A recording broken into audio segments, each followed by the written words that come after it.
Bonsoir à tous et bienvenue sur le plateau d'À la Source. Au sommaire de ce journal, le synode pour la famille qui commence dimanche avec des intervenants laïcs français, la création par les évêques de France d'un groupe de travail sur la fin de vie, et puis l'Irak souffre encore. Nous avons rencontré Monseigneur Kasmoussa, archevêque émérite de Mossoul. Vous retrouverez en fin de journal Cyril Lepeigneux pour le dossier du jeudi.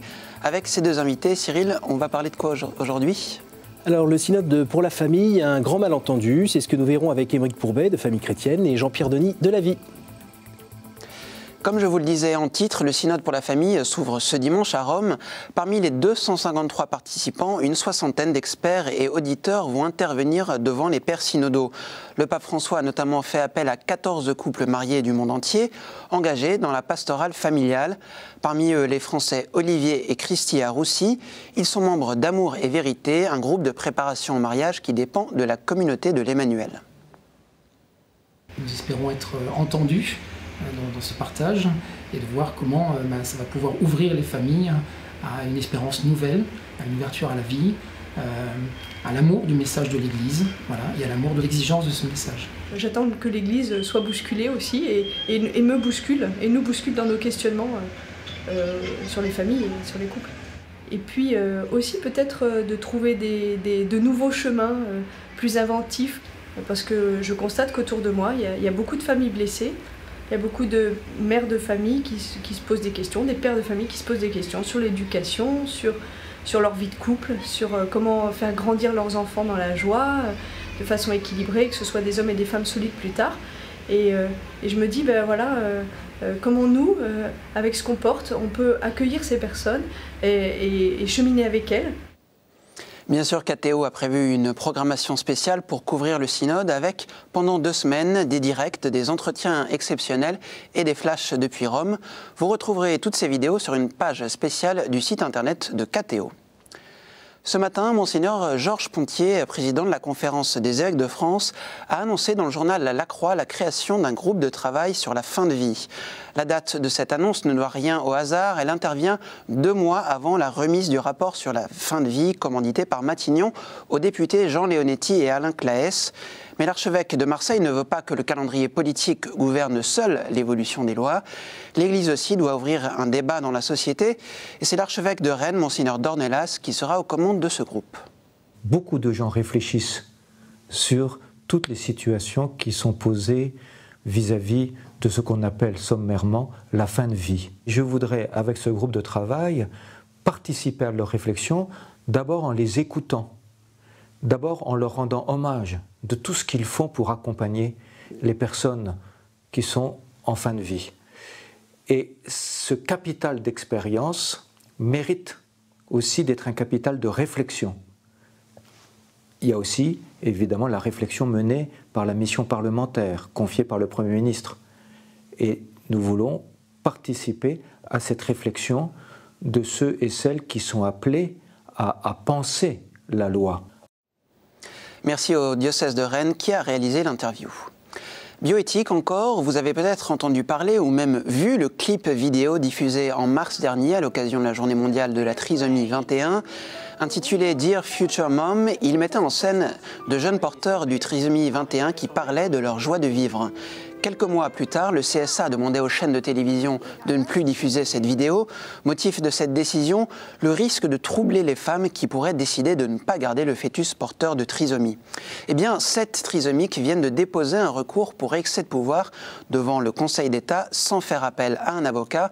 C'est une première dans l'histoire de la justice, affaire à suivre donc. Parlons maintenant d'une nouvelle initiative de solidarité des catholiques de France envers les chrétiens d'Irak. Un jumelage entre les diocèses de Lyon et de Mossoul. Le lancement officiel a eu lieu aujourd'hui dans les jardins de l'archevêché de Lyon avec une soirée de témoignages, de prières et de partage. Pour l'occasion, les membres de la communauté chaldéenne de la région se sont mis au fourneau. Le témoignage du père Mouanad Al-Tawil, curé de la paroisse Saint-Ephrem des Chaldéens à Lyon. C'est un peu symbolique de dire la communauté chrétienne, le diocèse de Mossoul, parce qu'en réalité, il n'y a plus de chrétiens à Mossoul, il n'y a plus de chrétiens à Ninive. Tous les chrétiens sont pourchassés, mais c'est symbolique d'une part. Et ensuite, de notre part, c'est pour les chrétiens de Mossoul qui sont pourchassés au nord d'Irak, qui se trouvent au nord d'Irak, dans la rue, dans les jardins, sur le trottoir. C'est une forme également de soutien et de réconfort aussi quand ils voient, quand ils sentent qu'ils ne sont pas oubliés d'une part, et de notre part, quand ils savent que d'autres en Occident prient pour eux. À noter qu'un reportage sur ce jumelage sera diffusé sur notre antenne dans la soirée du jeudi 9 octobre. Au Vatican aussi, on n'oublie pas les chrétiens du Moyen-Orient. Le pape François a convoqué une réunion extraordinaire qui s'est ouverte aujourd'hui. La liste des participants est impressionnante. En plus des 7 nonces apostoliques en poste dans la région, la hiérarchie de la secrétairie d'État et les chefs de plusieurs dicastères de la curie romaine étaient présents. Le même jour, le pape François a reçu une figure importante, le Catholicos Mar Dinka IV, patriarche de l'Église assyrienne d'Orient. On écoute le récit de Gabriel Leclerc. Une rencontre marquée par la souffrance due aux guerres qui enflamment différentes régions du Moyen-Orient et aux violences à l'encontre des chrétiens et des autres minorités religieuses, spécialement en Irak et en Syrie. C'est ce que le pape a dit dans son discours au Catholicos Mar Dinka IV, patriarche de l'Église assyrienne d'Orient, en soulignant qu'aucune raison religieuse, politique ou économique ne peut justifier ce qui arrive à des centaines de milliers d'hommes, de femmes et d'enfants innocents. Le pape a parlé de la souffrance qui va au-delà des distinctions de rite ou de confession, car en toute personne, il y a le corps du Christ qui, aujourd'hui encore, est blessé, frappé, humilié. La rencontre a été un nouveau pas en avant sur le chemin de la communion, après les incompréhensions amères du passé. Le pape François a aussi fait mention de la commission mixte pour le dialogue théologique entre l'Église catholique et l'Église assyrienne d'Orient. Il a souhaité que l'on arrive bientôt à célébrer autour du même autel le sacrifice de louange qui nous rendra unis dans le Christ. Ce qui nous unit, a conclu le pape, est déjà bien plus grand que ce qui nous divise. Mais la voix de l'Église locale reste essentielle pour tenter d'enrayer la crise irakienne. Monseigneur Georges Kasmoussa, vicaire du patriarche d'Antioche pour les Syriaques catholiques, était de passage à Paris. L'ancien archevêque de Mossoul distribue des conseils avisés aux États-Unis et à leurs alliés. Comme les États-Unis et ses alliés ont convaincu certains pays arabes ou musulmans de faire partie de la coalition pour une offensive militaire, ils doivent aussi faire pression pour entamer alors un changement de discours religieux dans les écoles coraniques, dans les prêches du vendredi, dans les programmes de la télévision, des écoles, et construire et encourager une culture de paix, une culture de vie commune, une culture de respect mutuel. C'est cela qui va gagner la guerre, je dirais. Je vous parlais il y a quelques jours de l'épineux problème du maintien de la paix en Centrafrique. Officiellement, les forces des Nations Unies ont pris le relais de la MISCA le 15 septembre dernier, mais le déploiement des casques bleus dans le pays risque de prendre plus de temps que prévu. L'Union européenne, présente sur le territoire depuis l'été dernier et qui devait retirer ses troupes mi-décembre, a préféré dès lors jouer la carte de la prudence. En ce début de semaine, la diplomatie européenne a décidé de prolonger de 3 mois sa propre mission en République centrafricaine. L'archevêque de Bangui, Monseigneur Dieudonné Nzapalainga, revient sur la situation du pays et le difficile dosage à trouver entre intervention extérieure et responsabilité des autorités. La vie revient, nous voyons des enfants partir à l'école, donc il y a quand même un début, il y a un progrès qui commence à naître. Il va falloir maintenant que l'État retourne, ça veut dire les fonctionnaires, les médecins, les ingénieurs, tous ces gens-là, avocats, regagnent les provinces pour investir l'autorité de l'État. Il y a beaucoup de forces multinationales à Bangui, mais dans certains endroits à l'intérieur du pays, c'est vraiment des endroits entièrement occupés par la Séléka. Il n'y a aucune force, ni nationale, ni internationale.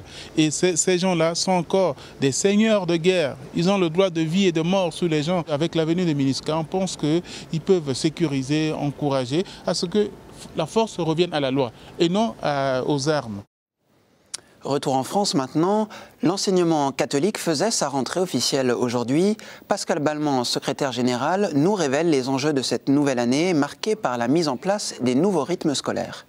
Au jour d'aujourd'hui, environ 10% des écoles de l'enseignement catholique appliquent la réforme gouvernementale, selon des proportions qui varient très considérablement, en fait, selon les régions, selon les diocèses. La question véritable pour moi, c'est la façon dont se construit dans chaque école, en fonction du terrain, de la paroisse, des familles, du projet éducatif, un projet issu d'une véritable réflexion sur l'organisation des temps d'apprentissage. Tout le débat de ces derniers mois autour des rythmes scolaires s'est beaucoup cristallisé sur les activités péri- ou parascolaires. C'est important, mais ça n'est pas essentiel. L'essentiel, c'est vraiment la façon dont sont pris en compte et dont sont respectés les rythmes des enfants, de telle sorte que les apprentissages profitent à chacun, et tout particulièrement aux enfants les plus fragiles. On va parler maintenant logement. À l'approche de l'hiver, la mobilisation commence déjà. Le collectif des associations unies, qui compte parmi ses membres Emmaüs et le Secours catholique, a fait part aujourd'hui de ses inquiétudes après la présentation du projet de loi de finances 2015. Une conférence de presse était organisée aux abords de l'Assemblée nationale. Objectif, interpeller la majorité parlementaire sur les problèmes d'hébergement contre lesquels le projet de loi ne présente pas de mesures suffisantes. Christophe Robert, porte-parole du collectif des associations unies, s'est confié à François-Xavier Mathieu. 3 priorités. Augmenter significativement les aides, les subventions destinées à la construction de logements sociaux qui se sont réduites comme peau de chagrin au fil des années. On est passé de 800 millions à 500 millions en quelques années. Il faut les revaloriser à la hauteur de ce qu'elles étaient il y a quelques années. Deuxièmement, des moyens financiers pour capter du logement privé et le destiner au social, c'est-à-dire des logements vacants, des logements qui nécessitent des réparations, qui peuvent être aidés par la collectivité. Et ensuite, on fixe des niveaux de loyer qui correspondent au niveau du logement social.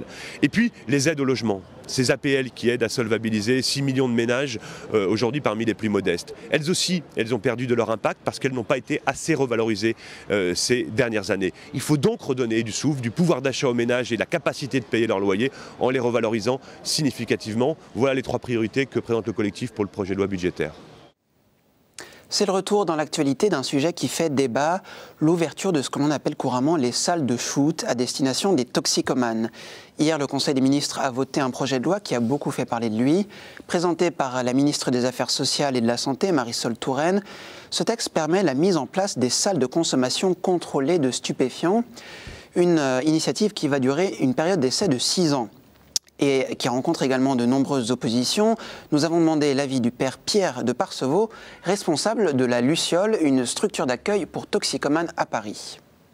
La question, c'est effectivement, ces personnes qui vont être invitées à aller dans la salle de shoot, vont-ils être simplement un lieu où ils vont pouvoir consommer? Est-ce qu'il va y avoir une prise en charge dans un suivi thérapeutique? Et comment mobiliser effectivement les acteurs de terrain à l'extérieur pour permettre à un jeune, s'il doit y aller, pour retrouver une sorte de soutien, ou un vrai soutien, et quelle interrogation ça pose aussi par rapport à tous ceux qui ne sont pas initiés à la drogue, et ça c'est notre question de la Luciole. Est-ce que cette provocation d'ouverture d'un centre ne va pas inciter d'autres jeunes à y aller et retrouver des trafiquants? On passe maintenant à la revue de presse du jeudi.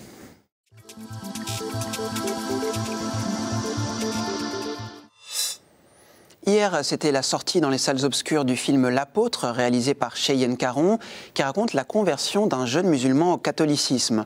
Le journal La Vie en profite pour publier un long dossier sur les convertis de l'islam vers le christianisme et inversement. Réforme consacre un dossier à la transition énergétique. Et puis avec la guerre en Irak, on a beaucoup parlé des yézidis, martyrisés par les islamistes de Daesh. L'hebdomadaire protestant est allé dans l'Hérault, au sud de la France, à la rencontre de cette minorité religieuse originaire d'Arménie et de Géorgie. À l'approche du synode pour la famille, Pèlerin donne la parole aux femmes qui font part de leurs espérances ou de leurs doutes sur les fruits que pourrait produire cette assemblée extraordinaire. L'hebdomadaire fait aussi un premier bilan des nouveaux rythmes scolaires mis en place depuis la rentrée. Famille chrétienne nous parle aussi du synode. Son regard s'est porté cette semaine sur les personnes séparées ou divorcées qui demeurent fidèles à leur mariage. Le magazine a aussi interrogé Monseigneur Dominique Ray, évêque de Fréjus-Toulon. En janvier, et à la demande du Vatican, il avait lancé une enquête canonique à l'association Point Cœur, enquête qui vient de s'achever. Voilà pour la revue de presse. Dans un instant, vous allez retrouver Cyril et ses invités. Mais avant cela, on écoute le père Armogat pour la chronique du jeudi. Il nous propose un décryptage de ce qu'est l'État islamique au moment même où la France a décidé de renforcer son dispositif militaire en Irak.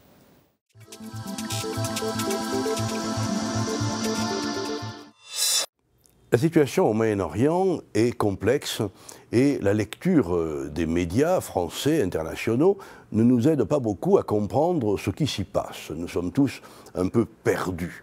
Or, il se trouve qu'un bon dossier du journal La Croix, la semaine dernière, présente l'État islamique, le soi-disant État islamique improprement appelé Daesh. Le dossier est fort bien fait et j'en ai retenu deux choses. D'abord, que la guerre contre le terrorisme, une expression qui a été empruntée au deuxième président Bush, est fâcheusement imprécise. Le terrorisme, c'est une idéologie. Les terroristes, ce sont les résistants par rapport à un occupant. Peut-être faudrait-il mieux expliciter ce contre quoi nous nous battons, et plus exactement ce contre qui nous nous battons. Il reste que l'expression « guerre contre le terrorisme » permet à un chef d'État en chute dans les sondages de se camper dans une posture de chef de guerre, mais nous savons que les Français ne sont pas dupes très longtemps de ce type de comportement.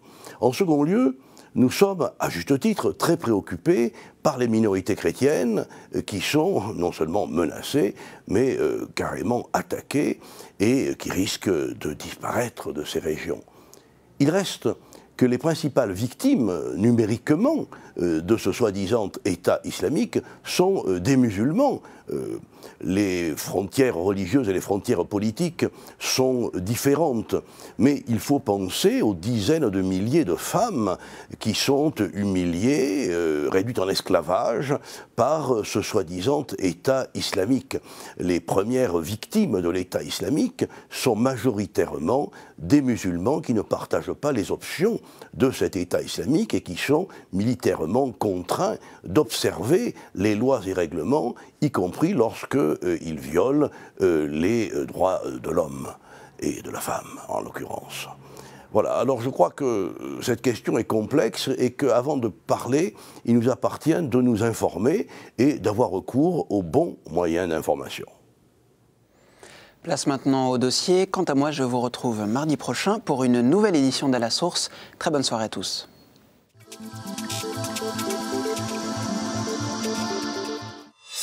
Alors, comme vous l'avez entendu au début de ce journal, voilà le synode de la famille qui s'ouvre ce dimanche à Rome.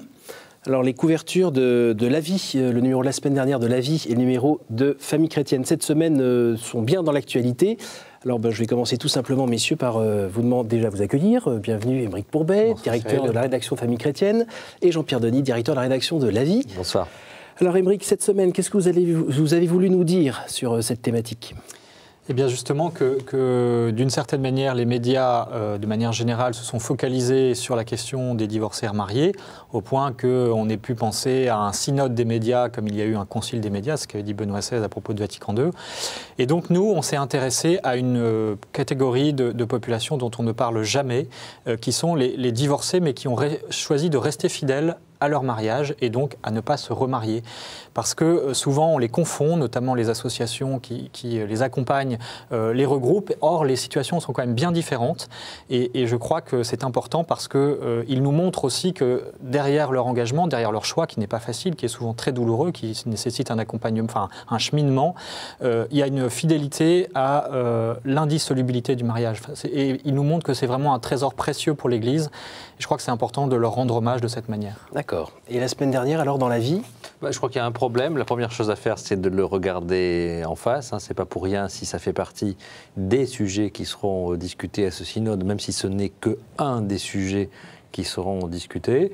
Et nous, on a voulu tout simplement apporter un élément de réflexion au débat à travers la proposition d'un évêque français, puisque c'est d'ailleurs l'ancien provincial et dominicain de France, Jean-Paul Vesco, qui est actuellement en poste à Oran, qui est aussi un ancien juriste et qui, à ce titre, a eu une idée pour sortir d'une situation qui est d'abord une situation de blocage. C'est pour ça d'ailleurs que c'est si compliqué cette affaire-là, entre ceux qui pensent que rien ne doit bouger, il peut y avoir de bons arguments pour cela, et ceux qui sont atteints de bougisme. Mais il y a peut-être une solution à chercher, à trouver pour un problème qui est vraiment aujourd'hui, qu'on ne peut plus, à mon avis, en tout cas, laisser en l'état.